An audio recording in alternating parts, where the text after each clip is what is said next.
No Muslim. Congress ಪಕ್ಷ ಮುಸ್ಲಿಮ್ಸ್ಗೆ ನಾವು ಸಹಾಯ ಮಾಡಿದಷ್ಟು, ರಕ್ಷಣೆ ಮಾಡಿದಷ್ಟು ಪ್ರತಿ ಒಂದು ಸಂದರ್ಭದಲ್ಲೂ ಕೂಡ ಬೆನ್ನೆಲುಬಾಗಿ ನಿಂತಿರೋದು. ಬೇರೆ ಯಾರು ಹಿಂದೇನು ಮಾಡಕ್ಕಾಗಲ್ಲ, ಮುಂದೆ ಅಷ್ಟು ನಾವು ನಿಂತ್ಕೊಂಡು ಅವ್ರಿಗೆ ರಕ್ಷಣೆಗೆ ಅವ್ರನ್ನ ಸಹಾಯ ಮಾಡಿದೀವಿ. ಅವರೆಲ್ಲ ಜಮೀರು, ನಜೀರು, ಜಬ್ಬಾರು ಎಲ್ಲ ಒಪ್ಕೊಂಡೇ ಸೀಟ್ ಕೊಟ್ಟಿರೋದು. ನಾನು ಚರ್ಚೆ ಮಾಡಿದ್ದೇನೆ ಅವ್ರ ಜೊತೆ, ಕುಟುಂಬದಲ್ಲಿ ಕೇಳಿದ್ದೇನೆ. ಅವ್ರು ನಂಬಿರೋಂಥ ದೇವ್ರ ಮೇಲೆ ಎಲ್ಲ ಕೂಡ ನನ್ನ ಹತ್ರ ಸತ್ಯ ಮಾಡಿದ್ದಾರೆ, ನಾನು ತಪ್ಪು ಮಾಡಿದ ಅಂತ. ಇವತ್ತು ಕೂಡ ನನಗೆ ಅವ್ರ ಮೇಲೆ ನಂಬಿಕೆ ಇದೆ. ಶಿಕ್ಷೆಗೆ ಗೌರವ ಕೊಡಬೇಕು, ಅದು ಬೇರೆ ವಿಚಾರ. ಆದರೆ ನನಗಂತೂ ಅವರು ತಪ್ಪು ಮಾಡಿದ.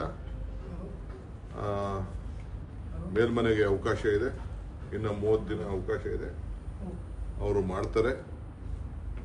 ನಾನು ಆ ಕುಟುಂಬದ ಜೊತೆ, ನಮ್ಮ ಪಕ್ಷದ ಶಾಸಕರ ಜೊತೆ ನಾನು ಮಾನಸಿಕವಾಗಿ ಎಲ್ಲ ಥರದ ಶಕ್ತಿಯನ್ನು ತುಂಬುವಂಥ ಕೆಲಸ ಮಾಡ್ತೇವೆ.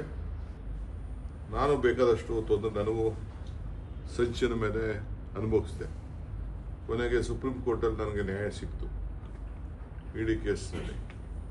ಹಂಗೆ ಮೇಲ್ಮನೆ ಕೋರ್ಟ್ಗಳಿದೆ, ಮೇಲ್ಮನೆ ಕೋರ್ಟಲ್ಲಿ ನ್ಯಾಯ ಸಿಗ್ತದೆ ಅನ್ನೋ ಒಂದು ವಿಶ್ವಾಸ ನನಗಿದೆ.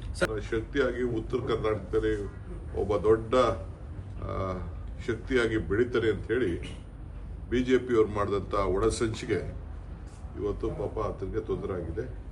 ಇರಲಿ, ಆತ ಧೈರ್ಯ ಕಳ್ಕೊಳ್ಳೋಂಥ ಪರಿಸ್ಥಿತಿ ಇಲ್ಲ. ಇದು ರಾಜಕಾರಣದಲ್ಲಿ ಇವೆಲ್ಲ ಹೋರಾಟ ಮಾಡಲೇಬೇಕು, ಹೋರಾಟ ಮಾಡ್ತಾರೆ.